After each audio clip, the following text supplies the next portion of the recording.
Thank you. Cool. So I see we're on and people are joining the call. Hi, everybody. Hi, everybody. Nice to see you again in this format. People still join. Cool. So by the time that everybody's here, let me just briefly introduce the session. As some of you may already be familiar with it, but some of you may not. So we're having 3 of the companies listed on the platform, and we'll discuss with each of them to understand more about their mission, why they do what they do. Also give you, the investors, the chance to ask questions directly, to get answers directly, and to go with the discussion into any direction. We have 3 companies today, and after we discuss with each of them, we'll have 15 minutes to debrief among the investors. So only among us, without the founders. As you can see, the session is being recorded, and if you want to watch it later, or if there's investors that didn't have the chance to join now, they will be able to watch it. Cool. I think that's about it in terms of introductions. I think we can get to the more interesting part of the meeting. And the first one we have up is CoLumbo. That is correct. Thanks a lot, Mircea. I'll take the floor, I guess. Go ahead, Angel. I have the honor to be, they call it a deal captain, whatever the captain means, of this deal. But yes, indeed an honor, but because it took quite a while of effort as well to get CoLumbo on board. We have an opportunity to get into the details. So Ned is with us today. He's going to present the idea shortly and how it started, where it currently stands, who backs the idea. I think it's very important, especially for most of the retail investors, because we have some impressive names on the cap table. And what the investment is needed for is something that we also, I think, need to be discussed when we get into details. So without further ado, Ned, could you feed us in on the first initial thoughts of what CoLumbo does? Hi, thank you, Angel. Hi, everyone. My full name is Nedelcho Georgiev, but you can call me Ned. I'm a co-founder and CEO of CoLumbo, and we develop spine diagnostic software. And we're the only one with regulatory clearance for spine diagnostic MRI. So the root cause of the problems we're solving is the fact that medical images are doubling every 10 years, but the number of radiologists stays the same. And this leads to 2 problems. First is shortage of radiologists, and hence high salaries and high costs for imaging centers and hospitals. And the second problem is radiologists have to perform the reading for half the time actually needed. And this results to errors, misdiagnosis, and mistreatment. And the size of the problem is huge because every one of us can be a back pain patient. And actually, I was a back pain patient. And that's how we came to the idea of this project. So we have done the math first. Roughly 100 million spine interpretations worldwide every year. And the average cost of a single reading is 50 euro. That's how we came with this 5 billion figure. So we decided that it's worth to create CoLumbo to develop the software. It provides visualizations. All these images are on top of a spine MRI. So on top of the grayscale spine MRI, you can see visualizations, measurements, and finally a draft report instead of the radiologist. That way, we save between 25 and 50% of the time of the radiologist, and we provide some error reduction. We are the only one with regulatory clearance, not only in Europe, but also in the United States and Australia. During 2023, we have doubled the number of findings and hence doubled the time saving for the radiologist. And we have plans for creating a version for surgeons.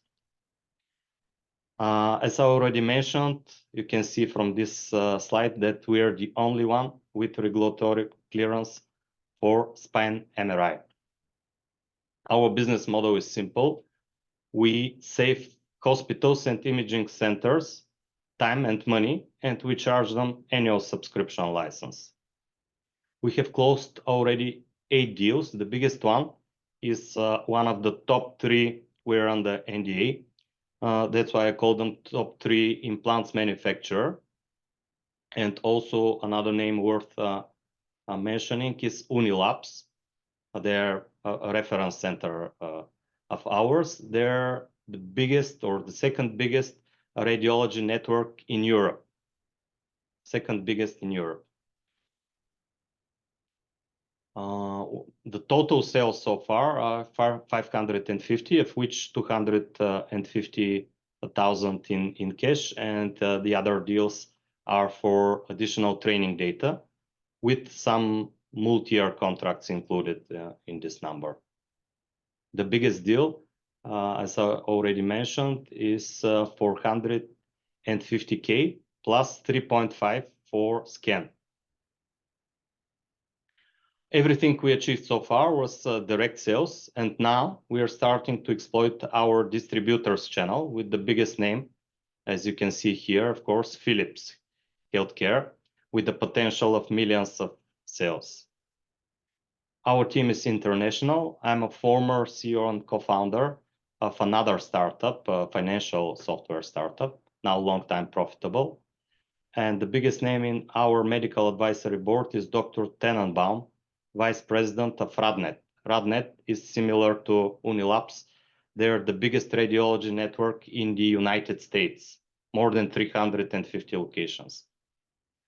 So we asked for 2.7 million against equity, of which 2.2 million, that's very important, 2.2 are already in our bank account from investors like Nevek and 11. We need this money to reach 2 million ARR and to launch the second version of the product, with most of the expenses are still in R&D and some new expenses for sales representatives, actually one sales representative in the United States.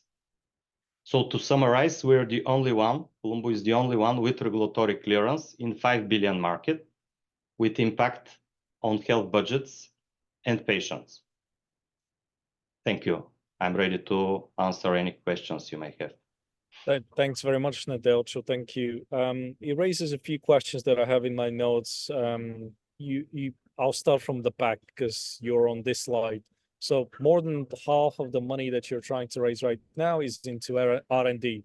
So that brings a question, and the question is, how do you exactly, as a radiologist, use that software to help you out? Is there some form of installation? Can you go into a little bit more detail? Is it a cloud-based? It makes a recommendation based on a number of images that are generated. Can you share a little bit about that? Actually, the deployment and the learning curve is transparent and very fast for the radiologists. They will keep their usual workflow. CoLumbo results are provided not in new user interface. CoLumbo results are provided in the DICOM viewer. The DICOM viewer is the software they're using every day. So the same software they're using every day, they will continue to use it, but just in addition to the original series, they will see CoLumbo series. So no new user interface. Our software is seamlessly integrated with their current software, the current user interface they're already using. From technical perspective, the deployment can be either on-premise or cloud-based. another thing which in your presentation sticks out, am I wrong to suggest that basically one of the unique opportunities here is that you're so far away from competition, even that competition being large multinational companies? Yeah, from this point of view, there is a lots of steps to come here where we are. First, one have to find training data, then to annotate the training data, then to go to clinical trials, then to get regulatory clearance. And at the time someone finally reached that point, we will be on version 2, version 3. This is for spine MRI. For computer tomography, there are a few companies, even some very reputable companies. But at the time we decide to go to the computer tomography market, we will be well ahead of them because they are not developing their software. They support only single pathology, while even now we support 6 pathologies and doubling that with the new version. But for now, we are the only one with regulatory clearance for spine MRI. So basically the new version will be able to identify more pathologies. That's the main concern. That's the main goal. Correct. And we continue to develop that. As you mentioned, 50% are still R&D because we are saving 25 to 50% of the time of radiologists. Our goal is to go to 90%. We never say 100 because radiologists get scared of such possibility. Okay, thanks a lot. Anyone? I can't see. Maybe Luisa can help me out. Is there any questions, or can I continue with a couple more? Okay. Ladies and gentlemen, you can always use the chat section or write in the discussion page where the founders actually have access and can answer directly to your questions. So even if you're shy today, questions can still be asked. Thanks for sticking on to that sheet, because that's going to be my next question. I see GE Healthcare and Philips Healthcare, and it's hard for me to believe that those two conglomerates are not at least on the verge, or at least thinking about developing something similar to back their hardwares. What's your point of view on that? First, they're already profiting from that. They have a platform similar to Google Play, for example. So everyone can create an AI software for a specific body part, but then the client can use this software through the Philips or GE platform, and they just get 30% of that without even developing anything special. So this is one of the reasons they prefer, at least for now, to get their 30% and let the market decide who is the best one. I expect that at some point, when they clearly see the winners, they may start thinking about acquiring these companies. But now, because there's still a lot of development needed, they prefer to let it to the AI vendors to develop fully their products. By the way, Siemens, for example, have a little bit different tactics. They invested in their own solutions. Okay. But definitely an exit target: Philips, GE, Siemens. Well, that was going to be my next question. Okay, Yeah. cool. Okay, cool. Well, listen, we've got, we are sort of ahead, right? We have a question from Ronald in the chat. What is your secret sauce? Access to proprietary data or AI algorithm? What did you need to prove for regulatory clearance? Some benchmarking against current gold standard. That's a good question. Yeah, probably the training data. Our training data is, let's say, 10 times bigger than the closest competitor, and it took us 2-3 years to reach here. We used 15 radiologists to do all these annotations for every slide, for every tissue. Our annotators have drawn the boundaries of different tissues. So now we have the biggest training set. From technical engineering point of view, there was a special challenge where our software was #1, but the accuracy of our software on the same training set is 0.1% better than the second best. So you may be the best one from engineering point of view, but this is almost nothing compared to having twice as big training set. Twice as big training set leads to 1% advantage. And when you have 10 times bigger training set, this is a very big advantage. And during regulatory clearance, what we have done is we proved that the accuracy of radiologists using the software is much better than the accuracy of radiologists not using the software. But it's not meant to substitute radiologists. Yeah, definitely a radiologist using the software is better than the radiologist not using the software, but also better than the software itself without a radiologist. Got it. Are you a radiologist by any chance? I don't know. Are there? I'm not, but I've looked into a couple of similar deals that are doing MRI scans and stuff, and that's why I always ask the question. Yeah. Okay. Thank you for that question. One final thing on my end, and then I'll let the others speak as well. Your customer are the clinics. And so far, how do you approach the clinics, since the end users are actually the radiologists? So how do you walk us through the sales journey? Yeah, there is a number of sources for leads.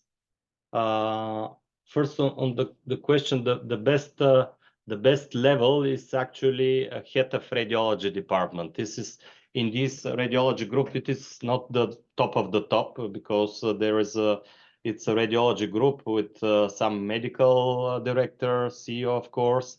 But the right level is head of radiology department. Of course, the actual users will be the radiologists, the big number of radiologists below the head of the radiologist.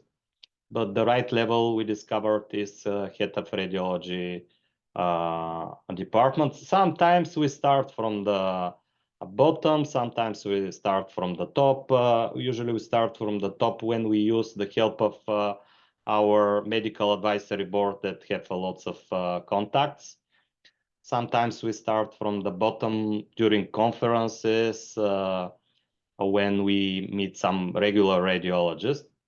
But at some point, the sooner the better, we start talking with the head of radiology department.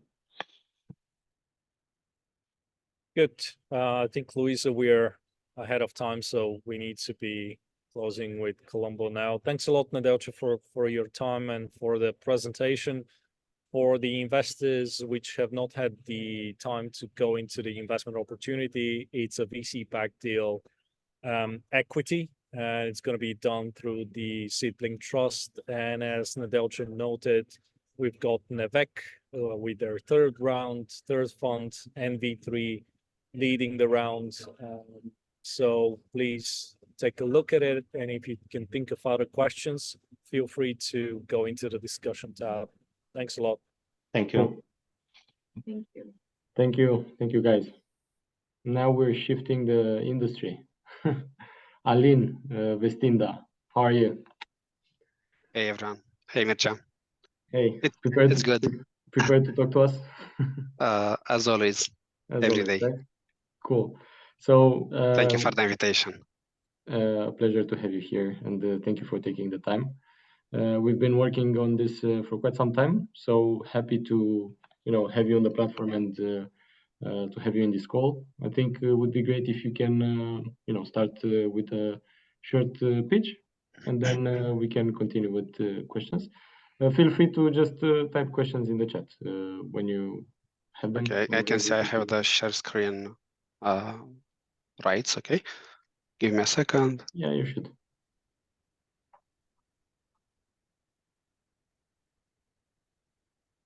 I'm just gonna share everything.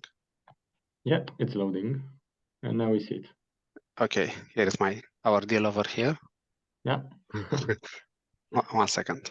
Okay, I guess you can see everything, right? Yes, we see it. I'm gonna go full screen, and I'm gonna start by saying hi again to everyone, and more about why and the why behind Vestinda. I just woke up in my 30s with just a savings account and exactly 0 investments. Was looking left and right, and all of my friends were having at least one loan. They were paying interest rates every month, including myself, but no one was investing, or very few of them were investing, putting their money into some opportunities for future growth. And I knew I have to change something, at least for myself. And I started by creating my own investment portfolio. It took me almost 3 years to build that, and I lost plenty of money at the beginning. But there's a good part also. I got an important insight that from traders to investors, everyone has a hard time starting their journey. So yeah, again, my name is Alin, and I'm on a quest to compress these years of portfolio building to just a few minutes. And after analyzing hundreds of trading communities, we decided to solve the biggest pain first. So we started by fixing a process that is currently broken for 95% of active traders. What they need first is a trading strategy. So they usually hire a programmer to build it for them, or they go to a trading community, but there's a lot of flawed information and a lot of fake experts over there. And even if they cut through the noise and they get a strategy, they want to validate that it works. So they go to a backtesting platform. But in order to execute this strategy, they need an automation platform that can send signals to their broker account. So it's insane. In a nutshell, the process needs multiple tools, coding skills, is prone to error, and the worst part is that more than 80% of the traders still end up losing money. So at Vestinda, we're fixing all that. We're building the all-in-one SaaS platform where traders and investors can automate complex algorithms at the click of a button. Beginners have access to a curated library of trading strategies, which they can validate in seconds on thousands of assets. So once they're confident enough, they can connect multiple financial accounts and start automating their investment. And for the more advanced traders, we offer the most flexible no-code environment, where they can create complex strategies without any coding skills. And with this product, we're tapping into a $5 billion market.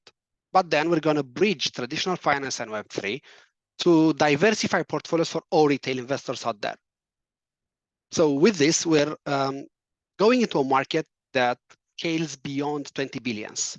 And we're getting also closer to our vision of becoming the super app for investments automation. We know exactly how to get there. We focus on our product first, and our users are super excited. And excited users are the foundation for a thriving community, which is the first pillar in our go-to-market strategy.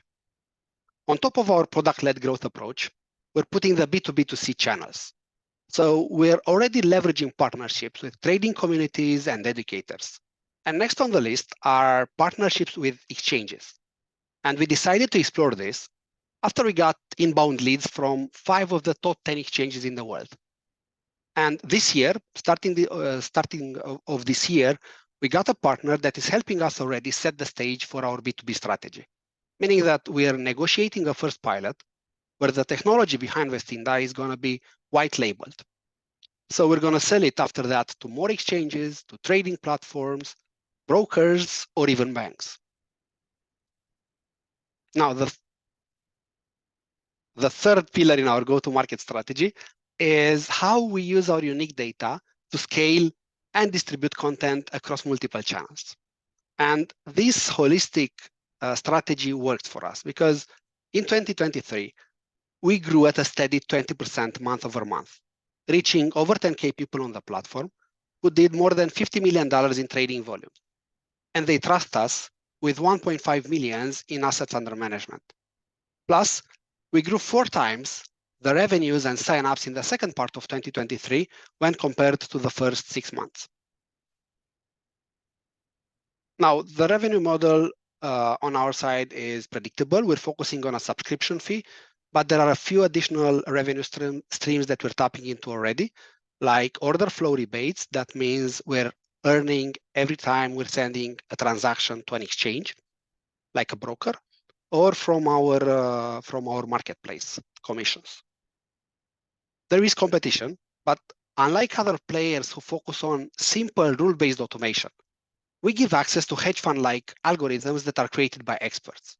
And the no-code engine that we have is one of a kind. It's able to generate millions of data points and simulations, and this unique data becomes our defensibility mode. Now, the most valuable asset that we hold is undeniable our team, with Diana, my co-founder, being a brilliant mathematician. She has a master's degree in AI, a degree in AI for trading. She has led technical teams before in other companies, and we've been working together for more than 8 years now. I have built 2 other technology companies before, launching products that were used by millions of people. And in the past decade, I've been running product and engineering globally for PayU, where I've led multiple engineering centers in Bucharest, Berlin, and across CE. Adi and Robbie are part of our management team. They both have more than 15 years of experience in UX, product marketing, and growth in global companies like Norton and AWS. And together with us, we have a great team and advisors who complement our skills, with Christy, a seasoned businessman, being the former CEO of big companies like PayU and Jecad, Dan being the only chartered market technician in Romania, and he led also equity research for the biggest banking group in the country, and Mike, who holds an MBA with New York University. He has been a growth mentor in different accelerators and organizations worldwide. We met him at Techstars, and he's helping us with everything startups and growth. So yeah, this is us. This is Vestinda, and we are now closing our pre-seed round, which is led by Techstars and Banca Sela, together with Brava Angels, and 10K is still available on SeedBlink as we speak. So yeah, if you want to join our mission and compress years of portfolio building to just a few minutes, I'm really open for questions. Thank you, guys. Cool. Thank you, Alin, for this great presentation. And would be great to, so we learned how you got here, what you're doing. Would be great to also understand what's the plan for 2024, if you can give us a bit more details. So what's next for you? Good. We can talk a lot about 2024. I guess the most important item is how we're going to grow. That's the most important for investors right now. And our plans is to reach 200K in ARR. That's the goal for 24. How we're going to get there is going to be, I don't have a slide for this, so maybe I'm just going to stop sharing. Yep. How we're going to get there is mostly with partnerships, doubling down on trading communities and educators, and now piling up already a pipeline with exchanges. Why we have a very good positioning in front of the exchanges is like this. A typical exchange's value prop is come here, buy and sell crypto or buy and sell an asset, and that's it. What they have is a large number of users, out of which a very large number is dormant. Like usually more than 85 to 90% of the users are not doing anything on the exchange. With our technology, we can provide them the algorithms and the trading volumes that they are now missing, either by activating dormant users or increasing the volumes for the current active users. We're already doing a pilot with an exchange in Spain, where we're sending already the first millions in trading volumes to them, and they are super happy with that. And by bringing this value, I'm super confident that they are going to continue in the second step of the integration, which is going to be more more deep, and they're going to do white labeling of all solutions for their users. Yeah, cool. Then I'd say I can get into some of the questions because I received some, and even I will actually begin with the question that I got before this call about you guys, which was actually if there's really a lot of investors using your strategies, would that actually affect the outcome of the strategies themselves? That's a great question. Like with any hedge fund, let's say, there is always a limit. On our side, we clearly didn't hit that, and it's being that at the beginning we just have like a few millions in asset under management, which never gets deployed in the same strategy in the same time. Yeah.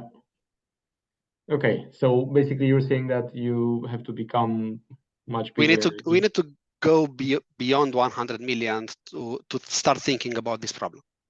Okay. So it's like a 50x from here. Yeah. Okay. Cool. And then something. Oh, okay. I see. I got it as a direct message. But so, are you now a broker, or do you need to be licensed as such? No, and no. So basically, we're just a software platform offering a solution which is enabling traders and investors to automate some of their strategies. Mostly, especially in the crypto space, until 2024, we will not need any license. But this year we're planning already to get one, because that is going to increase the value of the company, the trust of the brand, and including our best practices internally in the company. Yeah. And who creates the algorithms? Usually it's traders themselves. They are building their own algos. That's like 80% of the active traders doing this already on the platform. The others can rent, let's say, or buy some ready-made strategies that they can tweak it. Okay. And another one that I have here, do you have any liability in case someone loses a position, or they don't do a good trade? It depends on where we go with the question. Technically and from a contract point of view, users on the platform sign an agreement where they are using the software as is, and mostly they are liable for how they create the algos and how they deploy the strategies. In the backend, we have a stipulation in the contract saying that it could be possible bugs that can turn into some positions getting closed at the wrong price or something like that. But that's very and that's covered again by agreeing the terms and conditions by the traders. The good thing is this never happened with us, even if we were in alpha and beta for like some good time, because we stayed there for a good period of time testing this with hedge funds that ran millions in assets under management with us before going live for the retail traders. Okay. Clear. Cool. So, do we have other questions for Alin? Maybe someone who's brave enough to speak up, or even from the chat.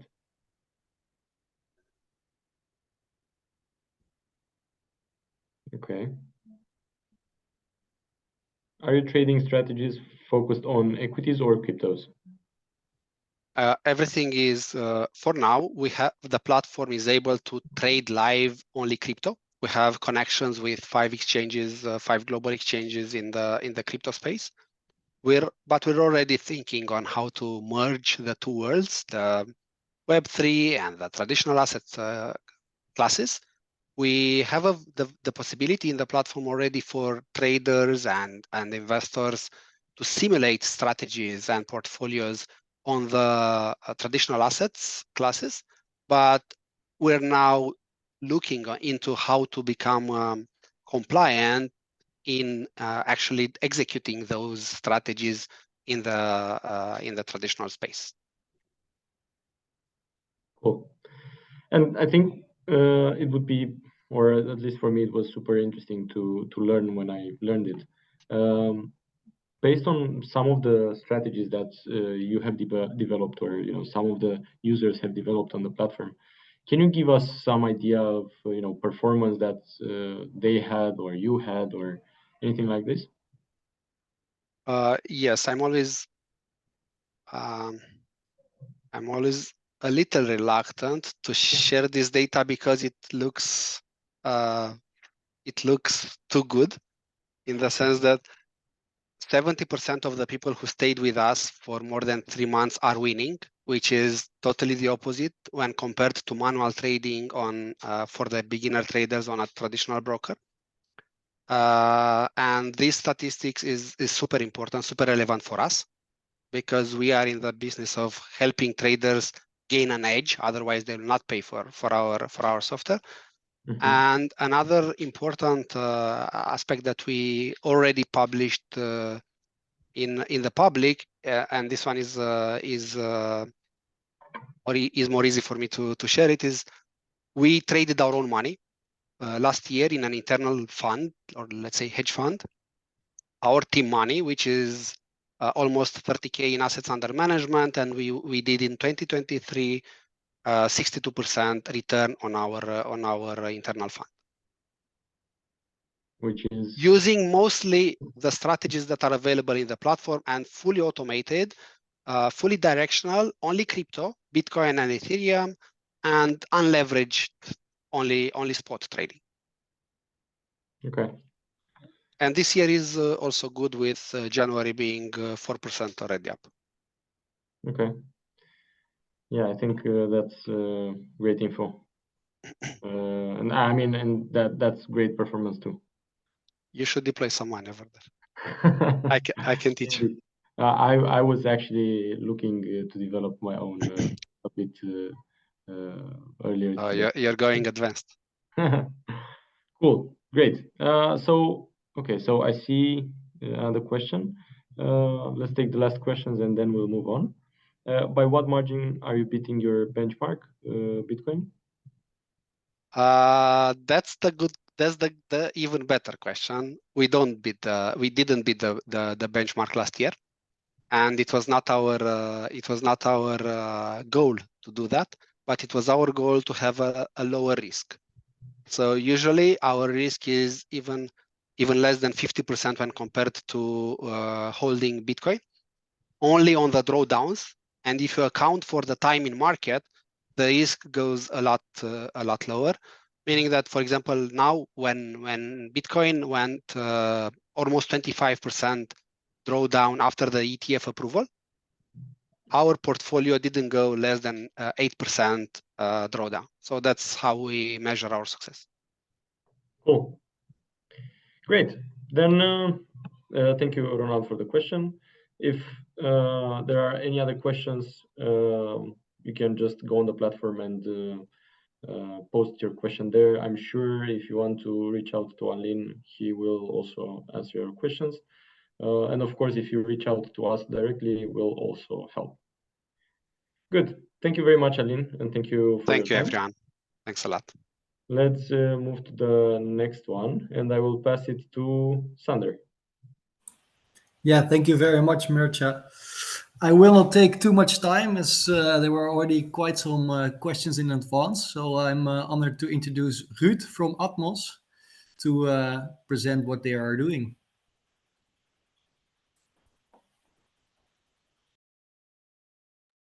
Thank you, Sander. My name is Ruud Knops, one of the co-founders of Atmos. By the way, if you cannot pronounce my name, it's not an issue because it's a typical Dutch name, so I won't hold you accountable for it. But what we are doing here with Atmos is that we are revolutionizing land management with our advanced drone technology. And as a video provides much more information than 1,000 words, here is a video that is shot by one of our customers This customer is the University of Utrecht. And next to the beautiful scenery, they're actually also performing life-saving research with our drone.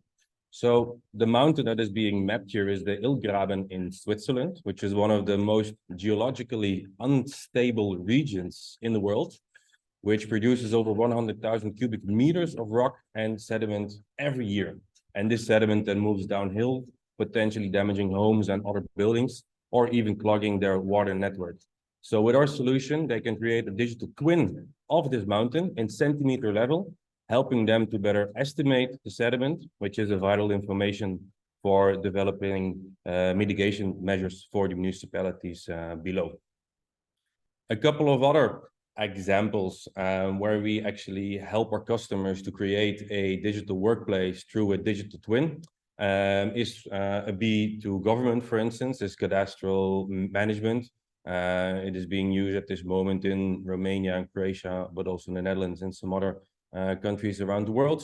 You can track the progress of road construction for the heavy construction industry, but also, for instance, power line inspections to see if the trees and the bushes are not getting too close to the power lines in order to safeguard the electricity supply for areas.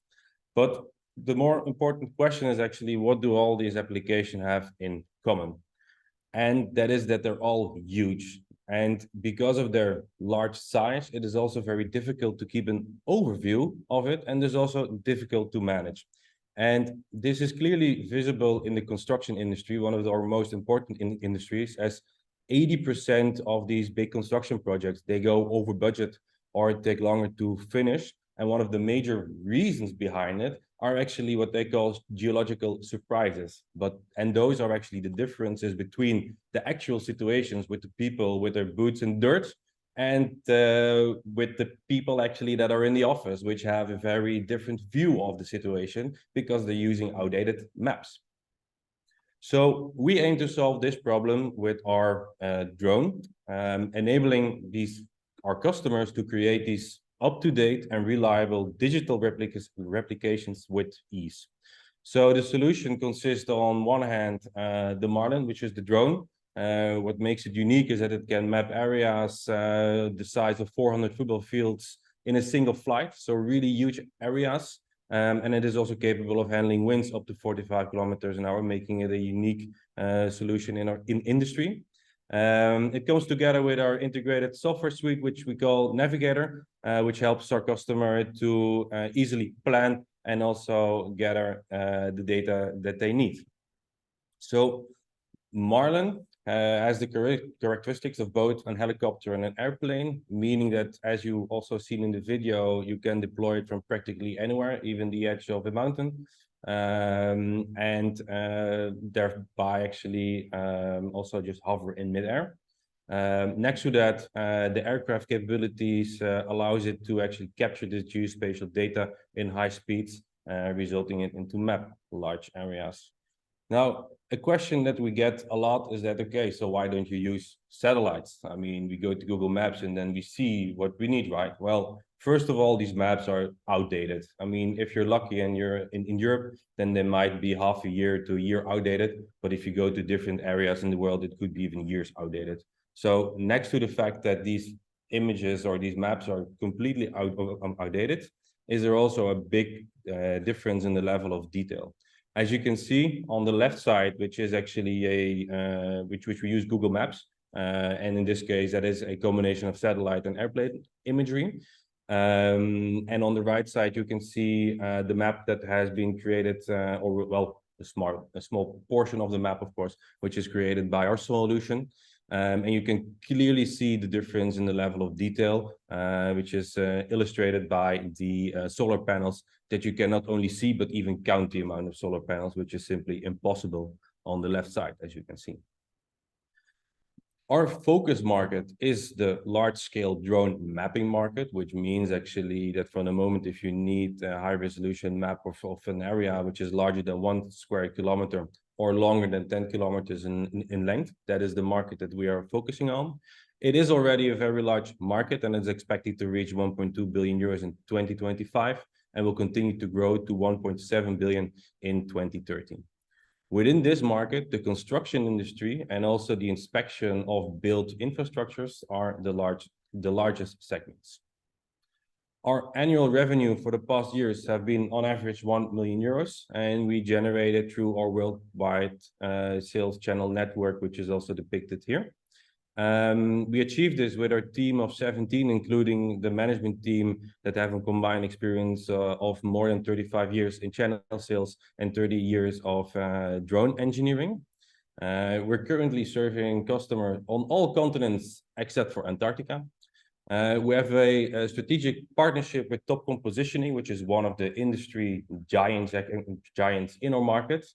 And also in 2024, which is also depicted by the orange places, is that we opened 4 service centers in North America and Latin America, which is an important step actually for a company to grow this year.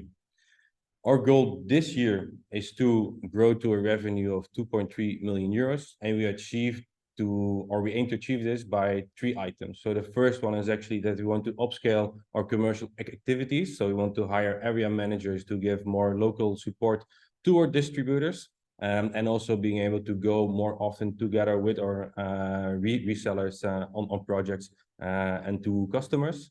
The second thing is that we want to increase our stock because that will result in a reduction in delivery times. And lastly, there are some key development projects regarding certification and also to improve the manufacturing process. Currently, we are raising 800,000 euros, of which 400,000 euros are available on SeedBlink with a convertible loan of 8%.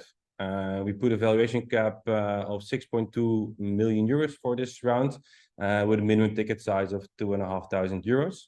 And the expected money multiple in 2028 is 6 to 13 times the amount, depending on the base or the optimistic scenario. But maybe even as equally important is that with this investment, you help companies and organizations around the world to solve complex challenges that are a result of the global urbanization and climate change. And with this investment, you're contributing to the digital revolution in land management. And we're looking forward to having you on board. Thank you very much, Ruud. I think a very clear presentation, and I think this links a little bit nicely to a question we already got in advance. It was from an actual investor that already committed, and he asked, how can I concretely contribute to your mission since becoming an investor in your round? I think, of course, in the upcoming years, we have several challenges and that we need to face, and they are in a very broad spectrum. And in that sense, we are looking for people, of course, that have any affinity with these problems or with the industries that we are active in, people that have experience in setting up a worldwide partner network and actually also have done that in the past. Also in regards to finance matters is that we now have a current business model, but we are planning to change that gradually over the upcoming 3 years. So also people with a financial background and interest in like the business models is definitely something where we can use their experience in order to make the steps faster and maybe even better in that sense. Okay. In relation to that business model, there was also... Oh, I was on mute, sorry. In relation to the business model, there was already also another question because you set up a worldwide distributor network. Yeah. But what kind of partners and clients do you have through that network? Yeah, so our business model in general is indeed the majority of the sales, 80 to 90% comes through this sales channel. And the sales channel is a combination of people who do referral up until people who are really having a distributor and have actually our system on stock in order to sell it directly to potential customers. So depending on which level they have, they get like a discount of 5 to 25%. So at this moment, actually, the business model is more into this sales. So one-off sales next to the fact that like on a yearly basis, people need to do maintenance. So in that sense, it's very comparable to a car where you have maintenance every year, which already results in a little bit of a recurring revenue. But what we actually see towards the future is that, we are working with a traditional industry. So they're also a little bit slower than other industries. So that also means like, for instance, like leasing or really having like this drone as a service ID. That is something that is not yet taking off at this point. But I'm confident actually that in the upcoming 3 to 5 years, there will be a change in that sense. So that is also a change actually in the business model that we expect. But currently, actually, the business model that we have is the direct sales, which actually coincides with also what our customers actually prefer at this moment. Okay. And looking at that long-term planning and also investors that are coming on board, what would be an interesting exit strategy for you and for the investors in the long term? Yeah, so we are based, or it is the market that we're in, the bigger market. We have a small portion of the geospatial market, as what it is called, or the Earth observation. Those are all terms that actually more or less are the same market or sub-markets of each other. So one of the strategic partners that we already have, like a Topcon, is one of an industry giant who is actually doing multiples of billions on a yearly basis. And there are 4 of these companies in our industry, and they have a strategy or they have had the strategy for the past 20 years, and I don't see it changing for the upcoming 10 or 20 years as well, of a very active merger and acquisition. So from the moment that the new technology, because using drones for this kind of measurements is still very new relative to the other technologies that are out there. So from the moment if that becomes more mature, they will definitely take a step into a merger and acquisition. And that is also something that we see as a positive thing, because if such an industry giant would offer do a merger and acquisition, or an acquisition in that sense, of Atmos, we think that is a positive. The positive benefit of that is actually that we can access their customers and their clients as well, and that will also be in a much faster way than we actually could do. So by an acquisition or technology that we have created that solves really important problems, will get much faster adopted, and in that sense also what we have created will have a bigger impact by doing this kind of acquisition. Definitely.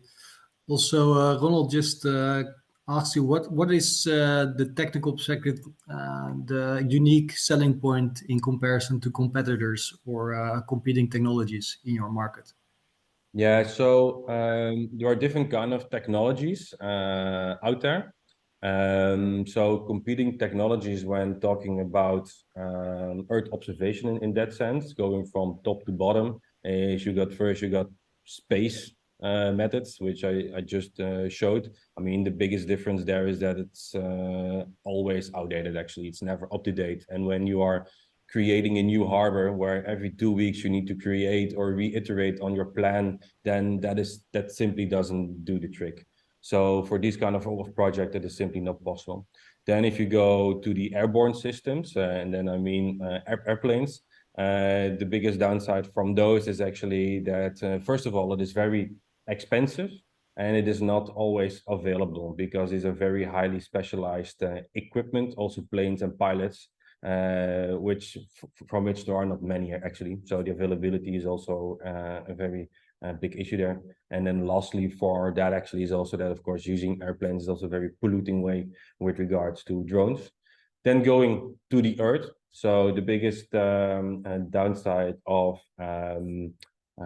doing these measurements from the Earth is that the area that you can capture from in one go or in one day is actually very limited. So one flight of our drone actually is the same as 10 days with the typical surveyor that everybody probably has seen out there with like the fluo vest, and they're holding a pole, then they're actually measuring a certain point. But if you need to do that, it just is so much more work in order to get some information.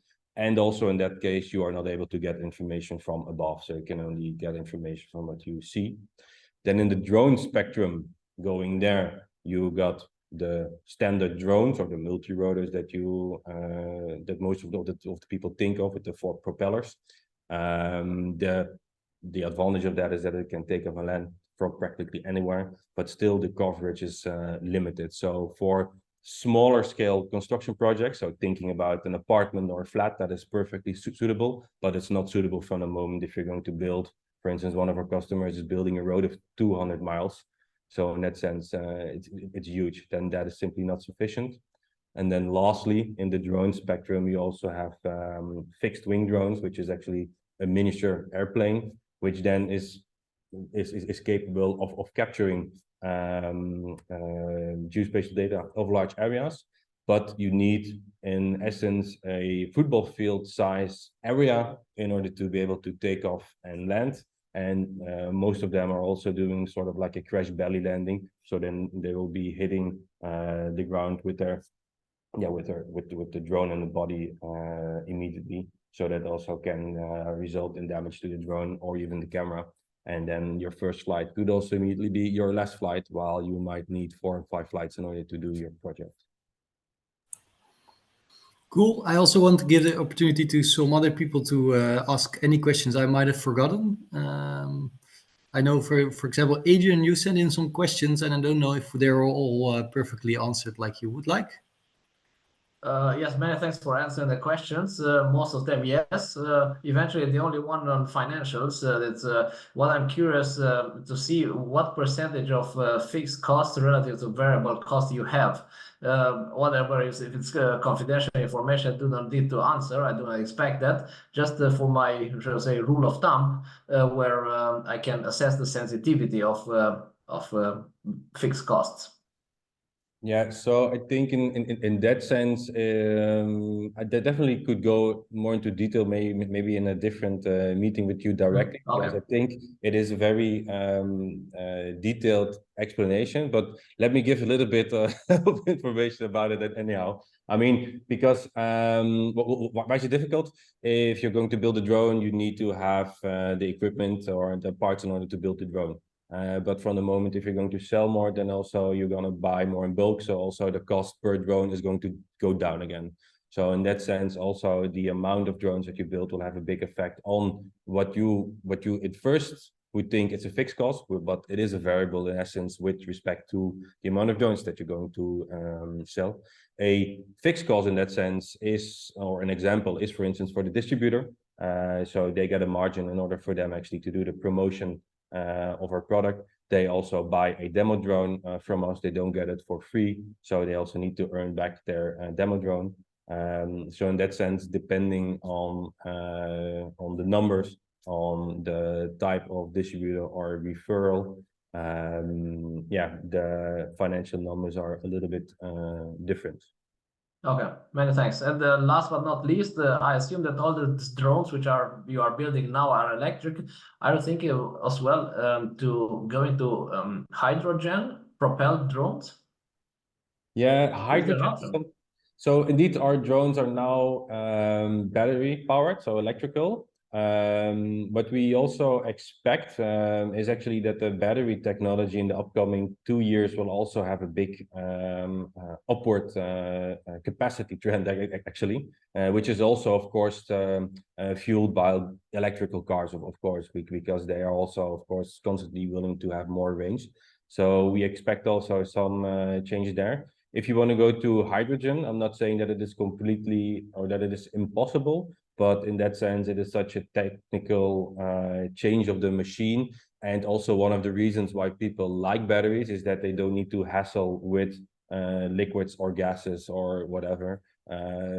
So in that sense, I know that because you also have like petrol powered drones, but I know that one of our customers actually switched to our system because they didn't like the messing around, and it is just a more complicated system in the end, and much more maintenance heavy actually, which is also still the case for hydrogen. But yeah, that doesn't mean that in 5 years time or 10 years time from now, of course, developments have been done there. that it becomes a very interesting alternative. Cool. Many thanks. Welcome. We have one more time for one more final question, and Don Andre, if you can, if you're able to.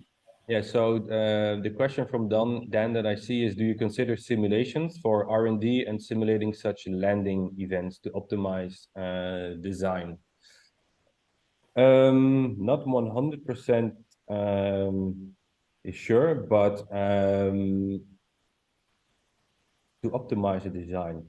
Well, maybe to go to the start of our company is that we actually, before it was actually the configuration as it is right now, we actually had multiple options in order to achieve the combination between a helicopter and an airplane.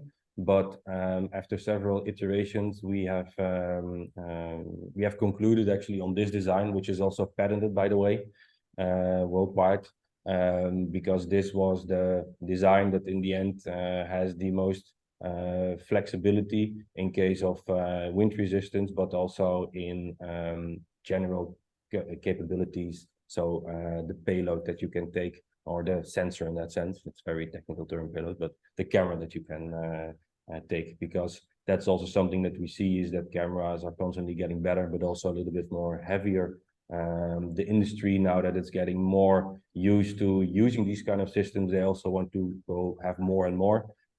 So in that sense, yeah, we came actually to this combination,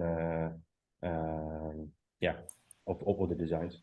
I think that sort of answers the questions that I... Yeah, almost. Thank you. Yeah, I was thinking that maybe you can say hi.